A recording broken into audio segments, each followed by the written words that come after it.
అందరికీ నమస్కారం అండి. ఈరోజు మనం కేకే భాగ్యశ్రీ గారు రచించిన గిఫ్ట్ హ్యాంపర్ అనే ఓ చక్కటి కథను విందాం.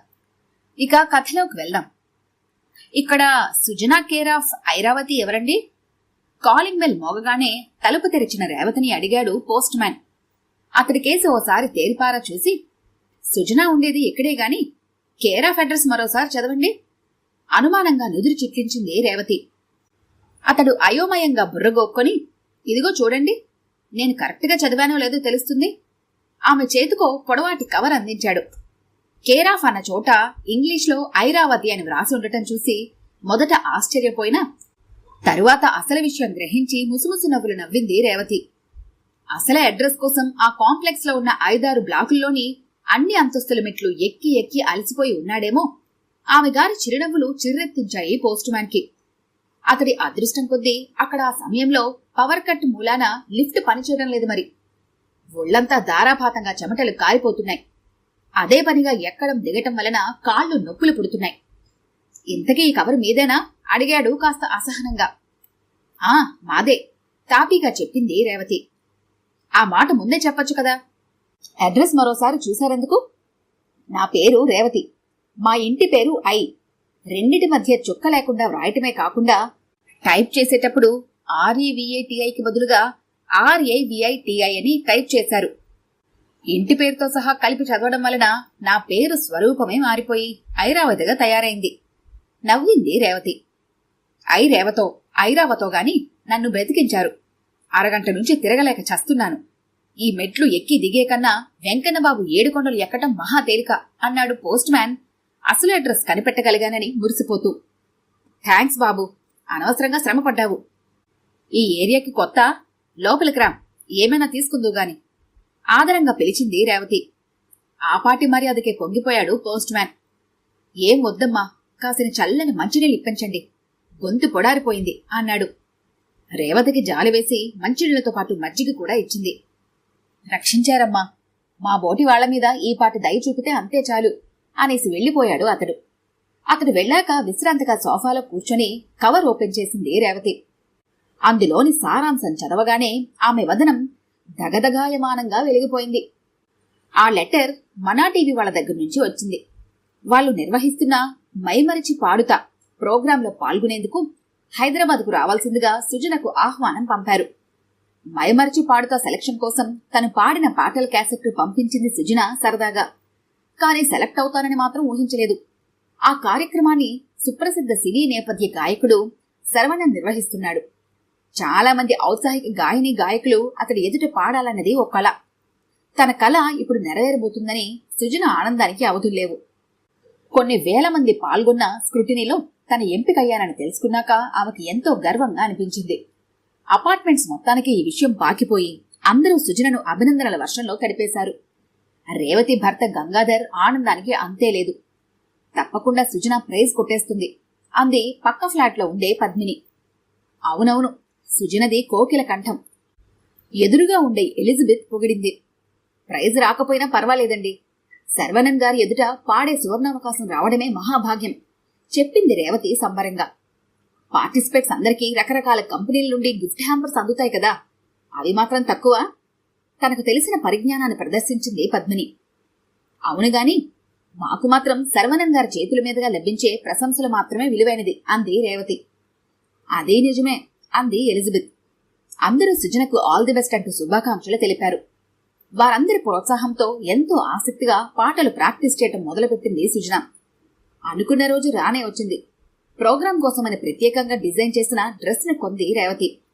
ఆ రోజుకి 2 రోజుల ముందే గంగాధర్ దంపతులు సుజనను తీసుకుని హైదరాబాద్లోని తమ స్నేహితుల ఇంటికి చేరుకున్నారు. ఒక రోజు రెస్ట్ తీసుకుని మర్నాడు ప్రోగ్రాం జరిగే ఒక ప్రముఖ సినిమా స్టూడియోకి బయలుదేరారు. ఆ స్టూడియో ఇంచుమించు నగర శివార్లలో ఉంది. ఆటో వాళ్ళ 300 ఇస్తే గాని రానన్నాడు. గీచి బేరమాడితే 250కి ఒప్పుకున్నాడు. ప్రోగ్రాం జరగడానికి 2 గంటల ముందే స్టూడియోలో హాజరై ఉండాలని టీవీ వారు తెలపడంతో వేగమే అక్కడికి చేరుకున్నారు వారు. మైమరిచి పాడుతా ప్రోగ్రాం ఏ ఫ్లోర్లో జరుగుతుందో తెలుసుకుని అక్కడికి వెళ్లారు.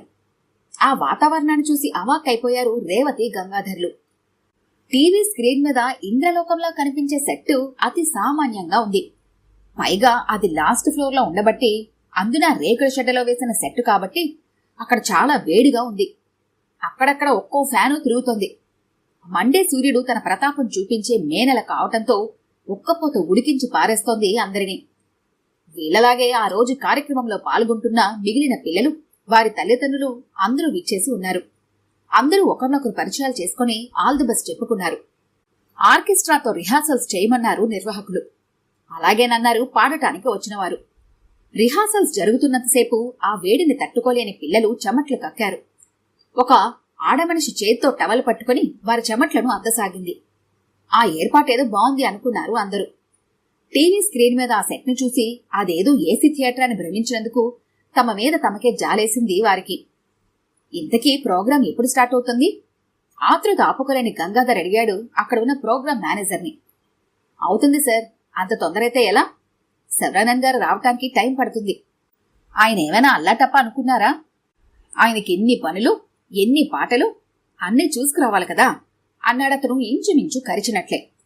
అప్పటికే ఎండ తీవ్రతకి అలసట మొదలైపోయింది అందరికీ. పిల్లల్లో ఉత్సాహం పోయి నిస్సత్తువ చోటు చేసుకుంది. అదిగో శర్వణన్ వస్తున్నారు అరిచారెవరో హుషారుగా. బ్రతుకు జీవుడా అనుకున్నారు అందరూ.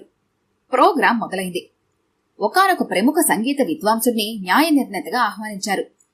చిన్నారులు పాడుతుంటే వారి పాటల్లోని తప్పొప్పుల్ని సోదాహరణంగా ఎత్తిచూపి చేయవలసిన సూచనలు చేసి వారిని ప్రోత్సహిస్తూ మధ్య మధ్య కొందరు సినీ ప్రముఖులను అనుకరిస్తూ కార్యక్రమం నిర్వహించసాగారు శర్వణన్. అన్ని రౌండ్స్ పూర్తయ్యాయి. సుజన బాగా పాడాలని అనుకుంది. కాని ఎక్కడో చిన్న పెసరు తాళం తప్పడం వలన రన్నరప్గా నిలిచింది. అయినా ఆమె నిరుత్సాహపడలేదు. అంతటి గాయక శిఖామణి చేతుల మీదుగా పురస్కారం పొందడమే తన అదృష్టంగా భావించింది. వారిని ఆశీర్వదించి ప్రశంసలతో పాటు షీల్డ్లను అందించారు శర్వణన్. గుడ్డులో మెల్ల అన్నట్లు కొన్ని ప్రముఖ కంపెనీల వారు అనేక రకాల గిఫ్ట్ హ్యాంపర్స్ ప్రకటించారు. అవి ఎప్పుడు అందిస్తారని అడిగాడు గంగాధర్ ప్రోగ్రాం మేనేజర్ని. వారం రోజుల్లో ఇచ్చేస్తారు సార్ చెప్పాడు అతను.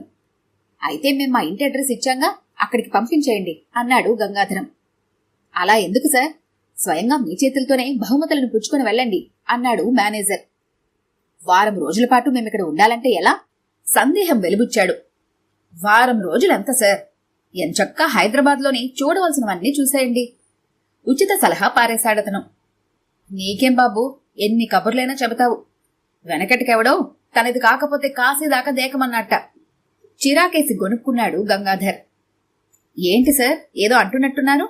అనుమానంగా చూశాడు మేనేజర్. ఆహా, ఏం లేదు తడబడ్డాడు గంగాధర్. మీరెక్కడ బస చేశారో అక్కడ ఫోన్ నెంబర్ ఇచ్చి వెళ్ళండి. మా వాళ్ళు మీకు ఫోన్ చేస్తారు. వచ్చి మీ గిఫ్ట్స్ ని కలెక్ట్ చేసుకోవచ్చు చెప్పాడు అతను. తన ఫ్రెండ్ ఫోన్ నెంబర్తో పాటు తన సెల్ నెంబర్ కూడా ఇచ్చి బయటపడ్డాడు గంగాధర్. ఏ గిఫ్ట్ హ్యాంపర్స్ అవసరం లేదు, వెళ్ళిపోదామా అడిగాడు కూతుర్ని.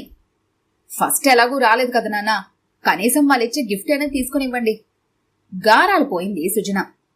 వ్రతం చెడ్డా ఫలితం దక్కాలి కదా, అలాగే చేద్దాం కూతుర్ని బలపరిచింది రేవతి. అయితే వారం రోజుల పాటు స్నేహితుడింట్లో తిష్టవేసి అతన్ని ఇబ్బంది పెట్టేందుకు మనస్కరించలేదు గంగాధర్కి. అందుకే ఆ మర్నాడే హోటల్కి షిఫ్ట్ అయిపోయాడు. మిత్రుడు ఎంత వారించినా వినకుండా. చక్కగా 4 రోజుల పాటు భాగ్యనగరంలో విహరించారు ఖర్చునికి వెనకాడక. అనవసర ఖర్చు తగులుకుంది. డబ్బు మంచినీళ్ళలా ఖర్చవుతుంది. రుసరుసలాడింది రేవతి. డబ్బును మంచినీళ్లతో పోల్చడం తప్పు. నీళ్లను ఎంత పొదుపుగా వాడుతున్నామో నీకు తెలియంది కాదు నవ్వాడు గంగాధర్. మంచి మంచి గిఫ్ట్ హ్యాంపర్స్ ఇస్తారమ్మా, లేకపోతే నాకు మాత్రం నాన్న చేత డబ్బు ఖర్చు పెట్టించడం సరదానా అంది సుజన. అవునోయ్, ఎంత లేదన్నా 5-6 గిఫ్ట్ హ్యాంపర్స్ ఇస్తారు. అవన్నీ కలిపి ఓ 4-5 వేల రూపాయలు విలువ చేస్తాయి. ఇంత దూరం వచ్చి ఇలా షికార్లు చేసే అవకాశం మనకు ఇప్పట్లో కలగకపోవచ్చు కాబట్టి ఈ ఆనందం మనకు అదనపు రాబడి అవుతుంది. అవునా అంటూ భార్యని ఊరడించాడు గంగాధర్. ఇంతలో సెల్ మోగింది. అది గంగాధర్ ఫ్రెండ్ దగ్గర నుంచి. ఒరే గంగు, టీవీ వారి దగ్గర నుంచి ఫోన్ వచ్చింది. అమ్మాయికి ఇస్తామన్న గిఫ్ట్ హ్యాంపర్స్ అన్నీ రెడీగా ఉన్నాయట. వచ్చి కలెక్ట్ చేసుకోమన్నారు. హడావిడిగా ఎవరో మాట్లాడుతున్నట్టుగా విషయం చెప్పేసి ఫోన్ కట్ చేశాడు మిత్రుడు. కాగల కార్యం గంధర్వులు తీర్చారన్నమాట. టీవీ వాళ్ళు ఫోన్ చేశారట. ఇంకా ఏదో చెప్పబోతుంటే మళ్లీ సెల్ మోగింది. స్విచ్ ఆన్ చేయబోయేంతలో కట్ అయింది. ఇలా 2-3 సార్లు అవటంతో డిస్ప్లేలో నంబర్ చూసి తనే డైల్ చేశాడు గంగాధర్. హలో సార్, మేము టీవీ నుండి మాట్లాడుతున్నాం. కోయిల కంఠం పలికింది. చెప్పండి, ఫోన్ ఎందుకు కట్ చేశారు? అడిగాడు గంగాధర్. బిల్ ఎక్కువ అవుతుందని మేమే మిస్డ్ కాల్స్ ఇచ్చాం. గలగలా నవ్వింది ఆమె. చెప్పండి మేడం అన్నాడు లేని మర్యాదను బలవంతంగా గొంతులోకి రప్పించుకొని. మీకీ పాటికి మెసేజ్ అందే ఉంటుంది. మైమరిచి పాడుతాలో 2వ స్థానంలో వచ్చినందుకు మీ అమ్మాయి సుజనకి చంద్ర మసాలా వారి తరపున, XXY డిటర్జెంట్ సోపు తరపున, మిలన్ కిడ్స్ వేర్ తరపున ఇలా ఎన్నెన్నో గిఫ్టుల లిస్టు చదవసాగింది ఆమె. సరే సరే, మేమిప్పుడే వచ్చి కలెక్ట్ చేసుకుంటాం అని ఫోన్ ఠక్కున కట్ చేశాడు గంగాధర్. నువ్వు రూమ్లో జాగ్రత్తగా ఉండు రేవతి, నేను సుజన వెళ్లి గిఫ్ట్స్ కలెక్ట్ చేసుకుంటాం అన్నాడు గంగాధర్. అమ్మో నాకు భయం, నేను వస్తాను చకచకా తయారైపోతూ అంది రేవతి. రాను పోను కలిపి ఆటో 500 రూపాయలకి మాట్లాడుకున్నారు. 1 గంట వెయిటింగ్ తర్వాత టీవీ వారు సుజనకి గిఫ్ట్ హ్యాంపర్స్ అందజేశారు. అన్ని కంపెనీల వారు అందించిన బహుమతులు వెరసి ఒక 5-6 వచ్చాయి. సుజన ఆనందంతో ఉబ్బి తబ్బిబ్బయింది. రంగురంగుల కాగితాలతో ప్యాక్ చేసిన వాటిని ముగ్గురూ కలిపి మోసి ఆటోలోకి చేర్చారు. చాలాసేపు వెయిట్ చేయించారు సార్, మీటర్ మీద 100 ఇవ్వండి డిమాండ్ చేశాడు తెలివి మీరిన ఆటోవాలా. అన్ని కానుకలు పొందిన ఆనందంలో అలాగేనంటూ ఒప్పేసుకుని 600 సమర్పించుకున్నాడు గంగాధర్.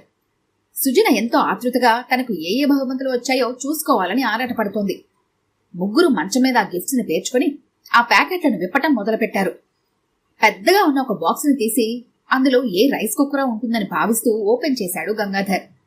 ఎన్నో రేపర్స్ విప్పదీసిన మీదట ఒక చిన్న అట్టడొక్కు బయటపడింది. అందులో చిన్నపిల్లలు చేతికి పెట్టుకునే చివలిపిల్లి మోడల్ రిస్ట్ వాచి ఉంది. దాని విలువ మహా అయితే 50 రూపాయలుంటుంది. ఇదా మన ఊర్లో పేవ్మెంట్ మీద పాతికే దొరుకుతుంది. పెదవి విరిచింది రేవతి. ఆగాగు, అప్పుడే నిరుత్సాహపడకు, ఇంకా బోల్డున్నాయి అంటూ మరో ప్యాకెట్ విప్పదీశాడు గంగాధర్. దానిలో చంద్ర మసాలా వారు స్పాన్సర్ చేసిన గోన సంచి లాంటి బ్యాగ్ ఉంది. దానిమీద సదరు మసాలా పొడివారి లోగో ముద్రించబడి ఉంది. ఛీ, ఇదా? దీని ఖరీదు 20 కూడా ఉండదు చేదరించుకుంది రేవతి. సుజన సరే సరి అంతులేని ఆశాభంగం పొందిన దానిలా ముఖం వేలాడదీసింది. తప్పనిసరి మిగిలినో కూడా ఓపెన్ చేశారు. అవి అంతే. ఒక దానిలో చవకరకం హాట్ బాక్సు, ఇంకో దానిలో డిటర్జెంట్ పౌడరు, 4 సోపులు, మరో దానిలో డజన్ హ్యాండ్ కర్చీఫ్స్, అన్ని పనికిమాలిన కానుకలున్నాయి. వాటన్నింటి విలువ 400-500కు మించి ఉండదు. ఆ పిచ్చి గిఫ్ట్ హ్యాంపర్స్ కోసం వారం రోజుల పాటు తనెంత డబ్బు సమయం కూడా వృధా చేశాడో తలచుకున్న గంగాధర్ గుండె గుబేలు మంది. లాడ్జింగ్ కి, విహారయాత్రలకి, తిండి తిప్పలు, ఆటో ఖర్చులు అన్నీ కలుపుకొని 10,000 రూపాయల దాకా అయింది. కాని దక్కింది నిండా 500 రూపాయలు కూడా విలువ చేయని గిఫ్ట్ హ్యాంపర్స్. విహారయాత్ర వలన లభించిన ఆనందాన్ని మినహాయించి ఈ బహుమతుల విలువ కన్నా అతడికి వదిలిన సొమ్మే ఎక్కువ. వెధవా, ఈ పాటికైనా అంత బిల్డప్ ఇచ్చావు? ఆ ప్రోగ్రాం మేనేజర్ మీద కారాలు మిరియాలు నూరాడు గంగాధర్. ఏం చేస్తాం, మనకిలా డబ్బు ఖర్చయ్యే యోగం ఉంది. భర్తను ఓదార్చి కూతురి ఫీలింగ్స్ ఎలా ఉన్నాయో పరికించింది రేవతి. డస్ట్బిన్ నిండా నిండిపోయిన ప్యాకింగ్ కవర్స్ వైపు నిర్వికారంగా చూస్తూ కూర్చుంది సుజన. ఈ కథ కనుక మీకు నచ్చినట్లయితే లైక్ చేయండి, షేర్ చేయండి. మరిన్ని ఇంట్రెస్టింగ్ కథల కోసం మా ఛానల్ని తప్పకుండా సబ్స్క్రైబ్ చేసుకోండి.